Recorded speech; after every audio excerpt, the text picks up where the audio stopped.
नया वर्ष 2025 शुरू हो चुका है और इस नए वर्ष 2025 में 5 ऐसी भविष्यवाणियां जो आपके जीवन में बड़े बदलाव का कारण बनने वाली हैं। जय माता दी दोस्तों, आप सभी का स्वागत है हमारे YouTube चैनल अमृता एस्ट्रो में।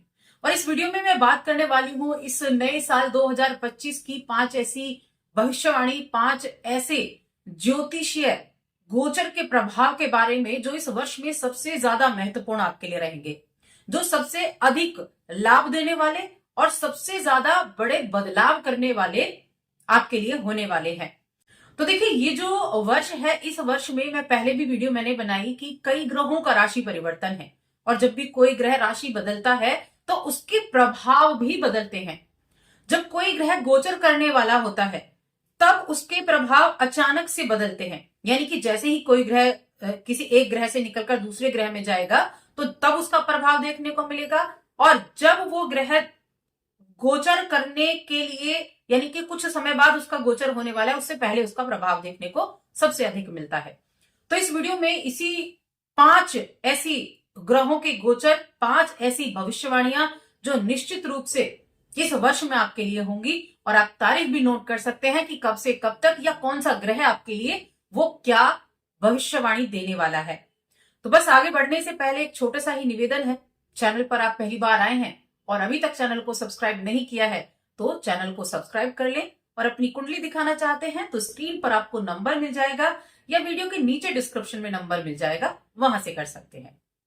देखिए, कुंभ राशि की मैं बात कर रही हूं और कुंभ राशि के लोगों के लिए अगर आप ये कुंडली देखें 2025 में किस तरह से ग्रहों का गोचर होगा, किस तरह से ग्रह राशि बदलेंगे और आपके जीवन में उन चीजों का प्रभाव होगा, तो ये इस वर्ष के बारे में ही है।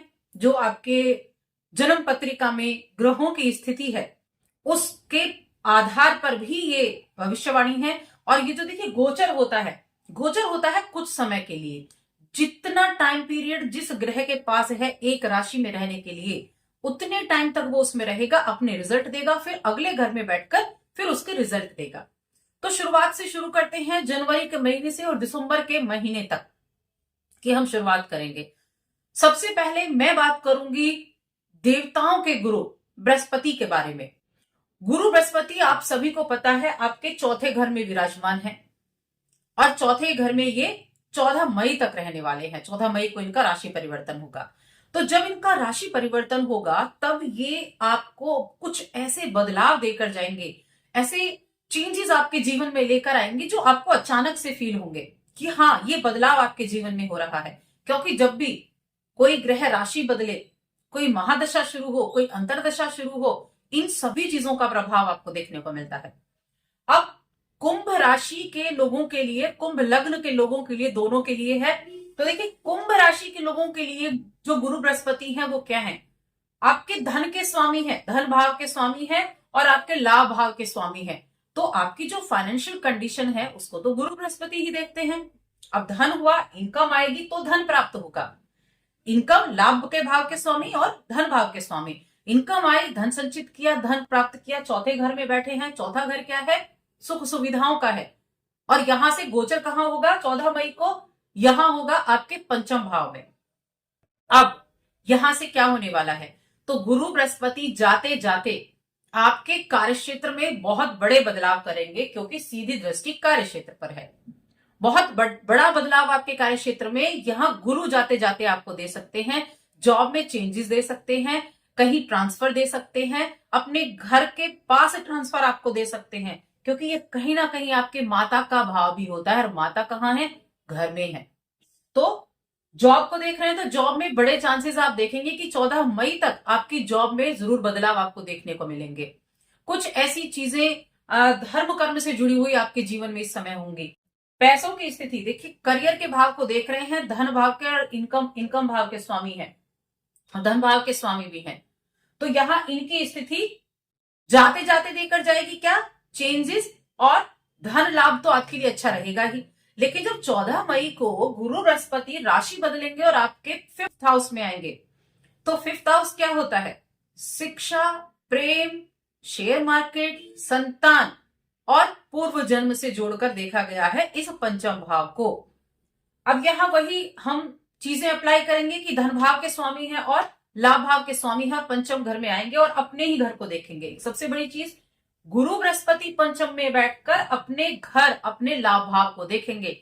निश्चित रूप से यहां गुरु का गोचर कुंभ राशि के जातकों के लिए धन में वृद्धि करने वाला होगा, इच्छाओं की प्राप्ति कराने वाला होगा, क्योंकि ये भाव इच्छाओं का भाव भी कहा गया है।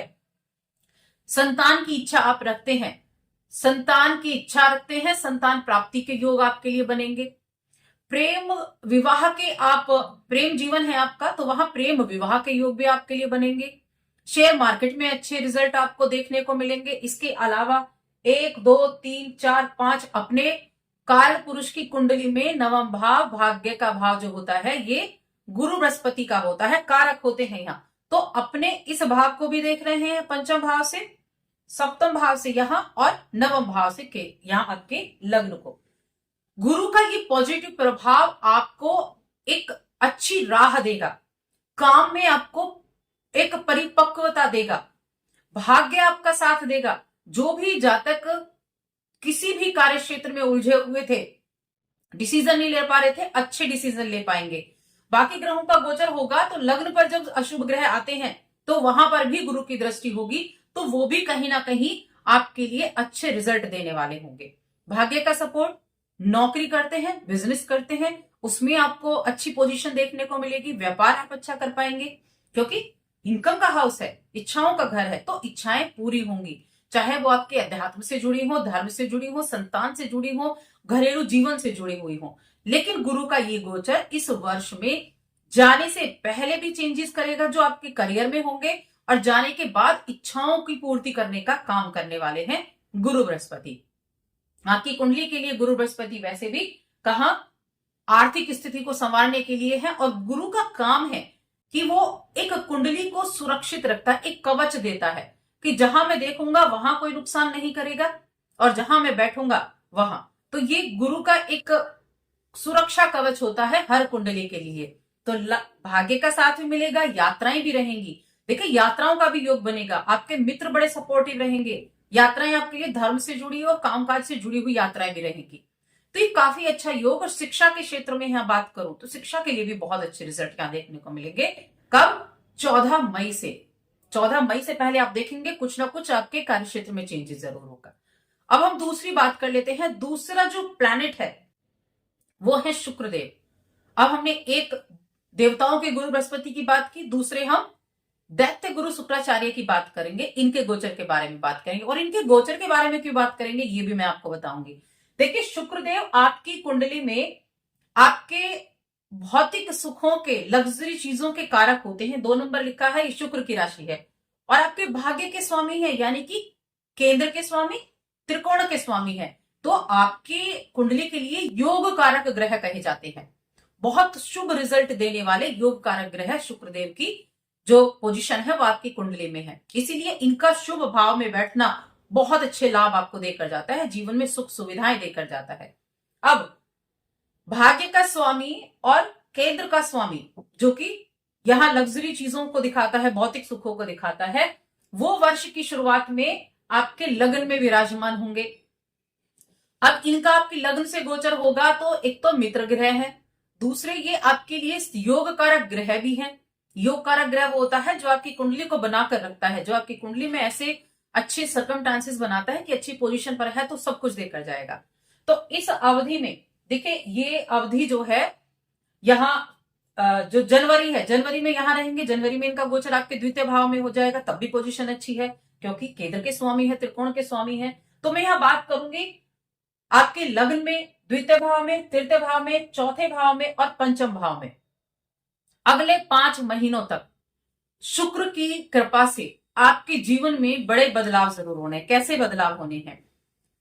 आर्थिक रूप से तो समृद्धि रहेगी ही रहेगी। लग्जरी चीजों की खरीदारी आप कर सकते हैं, कोई गाड़ी खरीद सकते हैं, कोई वाहन खरीद सकते हैं, कोई ऐसा लग्जरी आइटम अपने घर में खरीद सकते हैं अपनी आर्थिक स्थिति के अनुसार, जो ऐशो आराम को बढ़ाने वाला हो। ऐसी लग्जरी चीजें, घर में रेनोवेशन करा सकते हैं, पुरानी गाड़ी बेचनी थी उसको बेच सकते हैं, नई चीजें लेकर आ सकते हैं।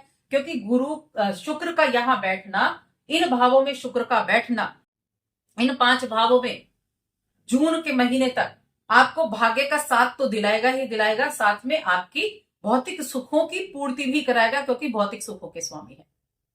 और यहां भी मैं कहूं तो जनवरी, फरवरी, मार्च और अप्रैल के महीने में आप जरूर कुछ ना कुछ ऐसी चीजों की खरीदारी करने वाले हैं। धर्म कर्म में भी रुचि होगी, धार्मिक कार्य भी होंगे, क्योंकि ये धर्म का भाव है, तो धर्म से भी जुड़ेंगे, मांगलिक कार्यक्रम भी होंगे, आपके अपनों का सपोर्ट भी मिलेगा, फैमिली भी आपको सपोर्ट करती हुई दिखाई देगी। लेकिन जब जून के महीने में मैं कहूंगी थोड़ा सा आपको ध्यान रखना है। जून के महीने में छठे भाव में यहाँ शुक्र का गोचर होगा, उसके बाद सप्तम में, उसके बाद अष्टम में। तो ये जब छठे और अष्टम में जाएंगे तब आपको सावधानी रखनी है। तब आपके लिए वो मैं कहूंगी 2 महीने का टाइम पीरियड बहुत सावधानी भरे होने वाला है, क्योंकि यहाँ आपका भाग्य भी साथ नहीं देगा और आपके घर परिवार में भी कुछ दिक्कतें हो सकती हैं। लेकिन पहले 5 महीने, उसके बाद शुक्रदेव जब जाएंगे यहां आपके अपने ही घर में, जून के बाद हम कहेंगे जून, जुलाई, अगस्त के बाद सितंबर के महीने से फिर से आपके लिए स्थितियां अच्छी होंगी, सितंबर और नवंबर का। इन चीजों को नोट करें, ये चीजें शुक्रदेव की कृपा से बहुत अच्छी होने वाली हैं। अपने घर में अपने परिवार को बढ़ाने का भी कार्य आपका रहेगा। यात्राएं रहेंगी धर्म से जुड़ी हुई भी, और वैसे भी आप घूमने के शौकीन है नहीं है तो भी आपको यहां मन में आएगा कि हाँ आपको जाना चाहिए। तो धर्म से जुड़ी हुई यात्राएं और कार्य से जुड़ी हुई यात्राएं भी रहेंगी। तो शुक्र का भी ये गोचर काफी अच्छा है। तीसरी बात करते हैं, तीसरा जो ग्रह है वो है आपके राशि के स्वामी शनिदेव का, जो बहुत महत्वपूर्ण है। क्यों महत्वपूर्ण है? क्योंकि आपके ऊपर है शनि की 7.5। शनि आपकी चंद्र राशि, आपके सिर पर बैठे हैं। चंद्र राशि यानी आपके मन पर बैठे हुए हैं।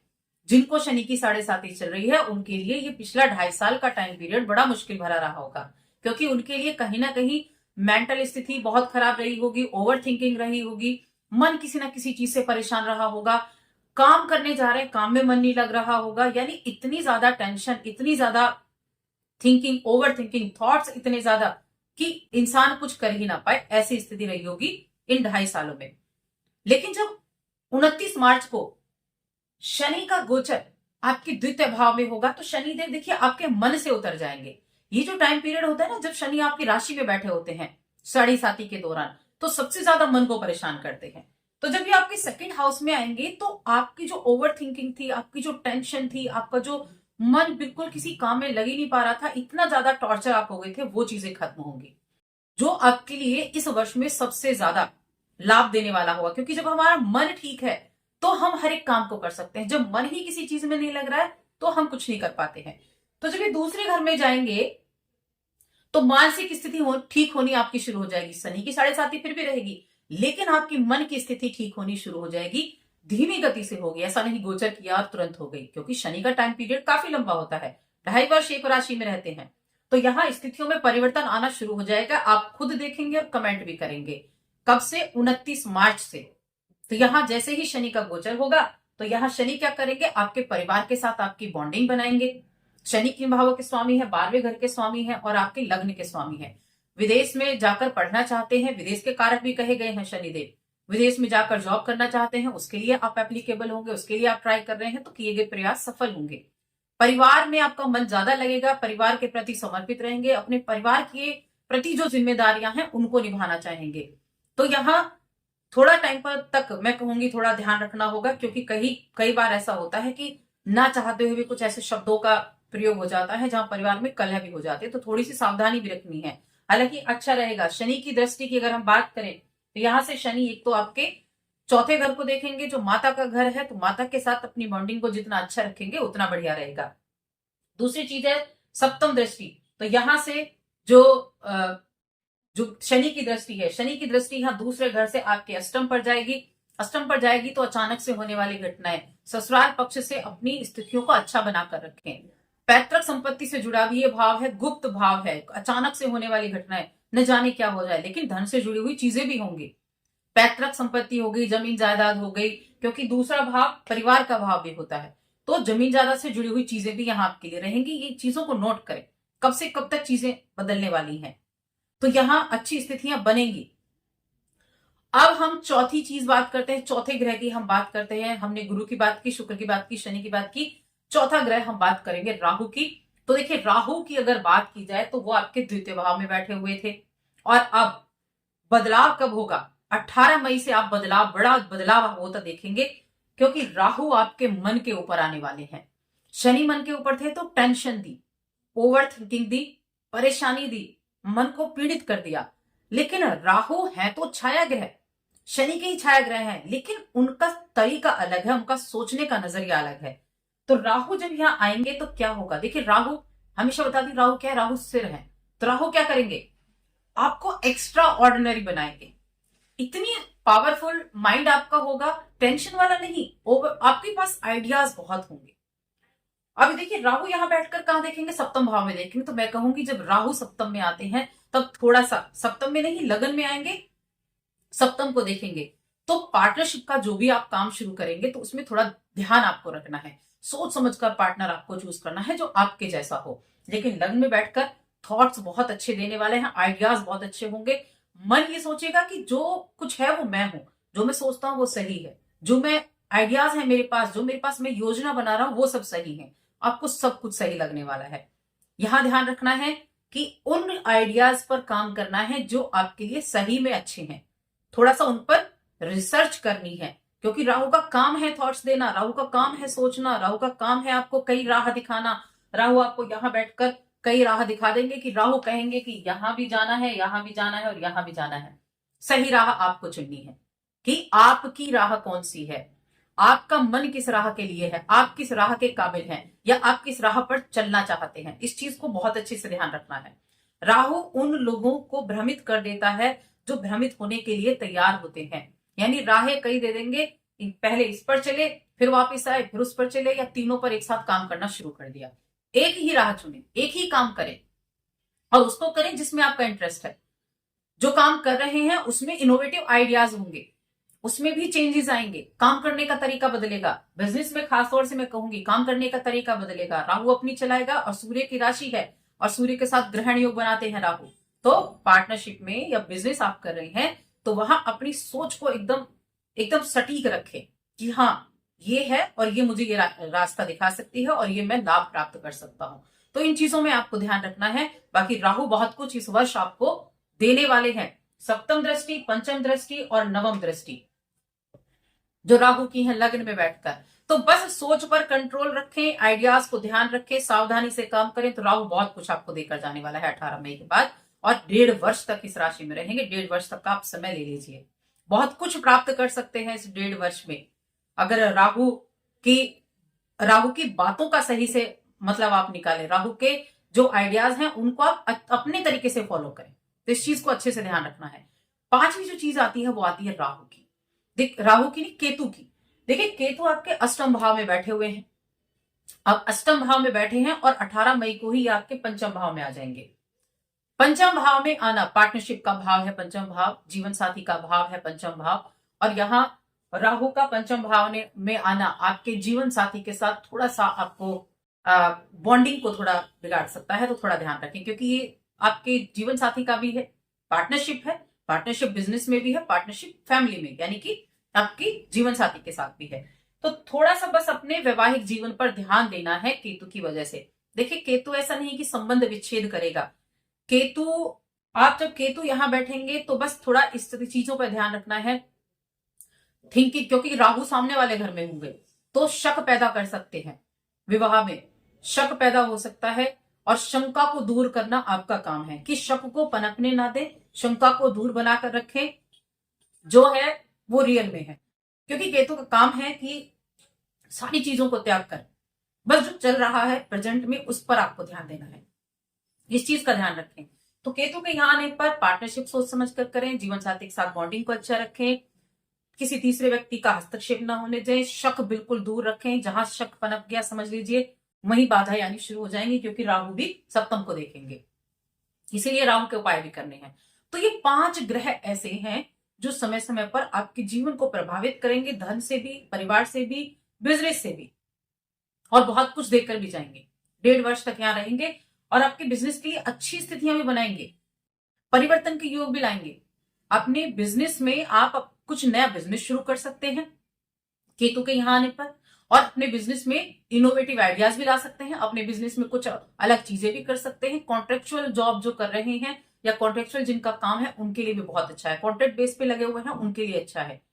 तो ये 5 ग्रहों का जो गोचर है ओवरऑल, ये इन 5 ग्रहों का गोचर अपने आगे आने वाले वर्ष के लिए काफी महत्वपूर्ण रहने वाला है। अब मैं उपाय बताती हूँ जो आपको जरूर करने हैं। एक तो आप गरीबों की सेवा, मजदूर हैं, गरीब हैं, वृद्ध हैं, उनकी किसी न किसी तरह से सेवा जरूर करें, एक कार्य। दूसरा है कि आप कुत्तों की सेवा कर सकते हैं, जानवरों की। देखिए जानवरों की जो पुकार है ना ईश्वर तक सबसे पहले पहुंचती है। तो आप जो जानवर हैं उनकी सेवा जरूर करें, जैसे डॉग्स हो गए, जो भी आपको दिखता है उनकी आप सेवा करें। किसी तरह से परेशान है तो उसकी हेल्प करें, कुछ खाने की चीजें हेल्प करें, क्योंकि जानवरों की जो पुकार है वो सीधी ईश्वर तक पहुंचती है। जब आप उसकी सेवा करते हैं तो उसकी सेवा का आशीर्वाद उनके बिना कहे आपको देखने को मिलता है। तो इन 2 चीजों का आपको खास तौर से ध्यान रखना होगा।